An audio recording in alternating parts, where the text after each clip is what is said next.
스피커를 막 사도 되는 게 아니라 그 스피커를 구매를 할 때 내가 사용할 공간에 맞는 사이즈의 스피커를 구매하시는 게 굉장히 중요합니다. 이거를 어기는 순간 일단은 절반 정도는 실패하고 시작하는 거예요.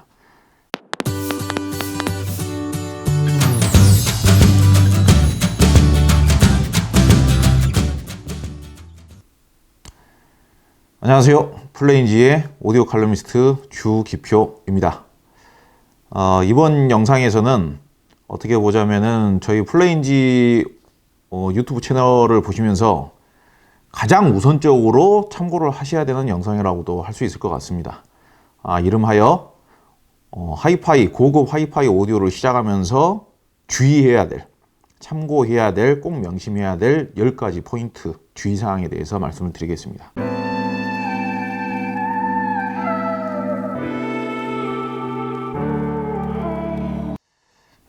첫 번째부터 말씀을 드리겠습니다. 첫 번째는 공간에 맞는 스피커를 선택하자. 이 공간에 맞는 스피커를 선택을 하는 게 오디오의 시작입니다. 시작, 사실상. 그리고 워크맨을 가지고 있어도, 예를 들어서 핸드폰을 가지고 있어도 음질을 결정하는 게 핸드폰보다는 사실상 이어폰이나 헤드폰이잖아요. 그러니까 최종 출력 장치인 스피커가 음질을, 그러니까 공간을 제외하면은 하드웨어 중에서는 최종 음질을 스피커가 가장 많이 좌지우지합니다. 물론 이제 뭐 소스가 더 중요하다, 뭐 그런 분들도 계십니다만 그거는 좀 수준이 더 올라갔을 때의 경우이고요. 근데 가장 기초적으로 중요하게 생각해야 될 부분이 하드웨어 쪽에서는 제품 중에서는 스피커가 제일 중요하고요. 그 다음에 스피커를 막 사도 되는 게 아니라 그 스피커를 구매를 할 때 내가 사용할 공간에 맞는 사이즈의 스피커를 구매하시는 게 굉장히 중요합니다. 이거를 어기는 순간 일단은 절반 정도는 실패하고 시작하는 거예요. 근데 예컨대 자동차를 예로 들자면요. 우리가 이제 집에 이제 가족이 5인 가족이에요.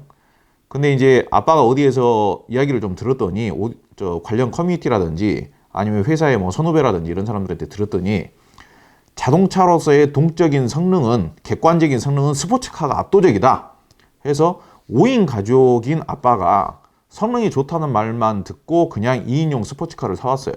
그게 맞는 게 아니잖아요. 절대로 용도에 맞지를 않잖아요. 2인용 스포츠카를 사와서 5인 가족이 쓸 수가 없잖아요. 근데 왜 그 아빠한테 왜 2인용 가족은 5명인데 2인용 스포츠카를 사왔냐? 그러면 대부분의 대답들이 그래요. 그냥 좋다고 해서 사왔는데? 이렇게들 이제 이야기를 하는 거죠. 오디오도 마찬가지예요. 굉장히 좁은 데에서 오디오를 하시는 분께서 큰 스피커를 사셨어요. 소리가 너무 벙벙대고 저음이 너무 많아요. 이거 왜 사셨습니까? 그러면은 이거 좋다고 해서 샀는데요. 그러고요. 반대로 굉장히 넓은 거실에서 50평, 60평대 아파트에 사시는 분이 굉장히 작은 미니 소형 북실프 스피커를 사셨어요. 근데 이제 소리가 너무 허전해지는 거죠. 그럼 물어보죠. 이거 왜 사셨어요? 그러면은 대부분 그렇게 대답을 해요. 커뮤니티 사이트 보니까 이거 좋다고 해가지고 그냥 샀는데요. 그러니까 좋다라는 기준은 굉장히 여러 가지가 있을 수가 있습니다. 좋다라는 기준은 굉장히 여러 가지가 있을 수가 있어요. 매운 음식도 맛있을 수가 있고, 짠 음식도 맛있을 수가 있고, 단 음식도 맛있을 수가 있고, 싱거운 음식도 맛있을 수가 있어요. 청량음료도 맛있을 수가 있고, 두유도 맛있을 수가 있고. 근데 취향과 조건이 다 다를 수가 있잖아요. 스피커가 큰 스피커도 좋을 수가 있고 작은 스피커도 좋을 수가 있어요. 근데 그 스피커가 아무리 좋다라고 해서 항상 좋은 건 아니에요. 우리가 옛날에 아버지 세대 때는 무조건 큰 스피커가 있으면 그게 부의 상징이었고 권력의 상징이기도 했어요. 권력의 상징까지는 아니겠습니다만은 부의 상징이긴 했죠. 최소한 오디오를 사용한다라고 하면은 집에 이제 텔레비전, VTR, 냉장고, 전자레인지 뭐 이런 거 사고 나서 맨 마지막에 전축을 사는 거였죠. 근데 그 전축이라는 게 대부분 그 당시에는 스피커가 다 8인치 우퍼 아니면 한 10인치, 뭐 크게는 한 12인치 우퍼까지 이렇게 달려져 있는 중대형급 스피커들인 경우가 많았습니다. 그러면은 그 스피커, 그 오디오를 사가지고 오면은 어떻게 하죠? 상당수의 가정에서는 볼륨을 이빠이 올리죠. 죄송합니다. 볼륨을 극한까지 올리죠. 극한까지 올려가지고 정말 사람이 감당하기 힘든, 그리고 심지어는 다른 이웃집에서 항의가 들어올 정도로 큰 볼륨이 나오면은 아버지들은 되게 좋아하시죠. 아, 내가 다른 집에서는 구현시킬 수 없는 굉장히 강력한 오디오를 샀구나. 그리고 그 정도의 소리를 가능하게 하려면은 대부분은 큰 스피커였었어요. 그러다 보니까 그 시절부터 우리가 보수적으로 인식이 되어진 게 큰 스피커는 비싼 스피커, 큰 스피커는 좋은 스피커, 그렇게 인식이 되어진 부분이 많습니다. 근데 이제 항상 큰 스피커가 좋은 스피커는 아니라는 거예요.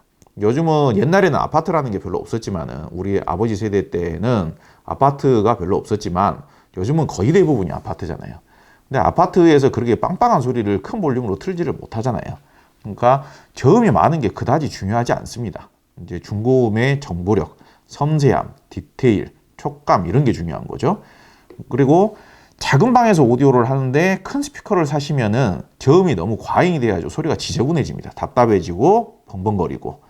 반대로 너무 넓은 공간, 그러니까 아까 말씀드렸다시피 넓은 거실에서 사용할 때에도 너무 작은 스피커를 선택했을 때에는 소리가 너무 허전해지고 가벼워질 수가 있습니다. 그렇기 때문에 기본적으로 우리가 최종 출력 장치인 스피커가 어느 정도의 에너지와 근력을 발휘할 수 있는 기본 토대가 돼야 돼요. 소리라는 게 여러분들도 아시겠습니다만은 공간을 울려서 소리를 내는 겁니다. 공기와 공간을 울려서 소리를 내는 거예요. 거기에 반사가 돼가지고 우리가 들리는 음의 70%가량이 스피커에서 바로 나온 소리를 우리가 듣는 게 아니고 1차 혹은 2차 정도 반사가 되어가지고 그 음이 들리는 거예요. 그러니까 너무 넓은 공간에서는 반사가 덜 될 것이고 너무 가까운 곳에서는 반사가 빨리 많이 되겠죠. 그러면서 소리가 더 부스팅이 되고요. 그런 부분들을 참고를 해서 스피커의 사이즈를 공간에 맞는 적정한 사이즈의 스피커를 고르는 게 오디오 시작의 거의 절반을 좌지우지한다. 성공과 실패의 절반을 이미 결정을 하고 시작한다. 그러니까 너무 사이즈가 안 맞는 제품을 선택을 하는 거 어떻게 보면 바보 같은 짓입니다. 그러니까 그 정도의 기본 지식은 갖추고 선택하시는 게 좋고요.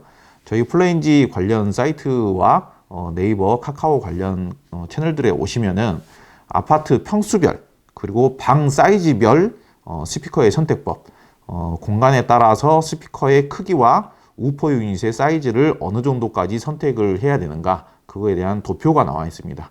그런 부분도 사이트에 오셔가지고 참고를 해주시면은 많은 도움이 될 것 같습니다.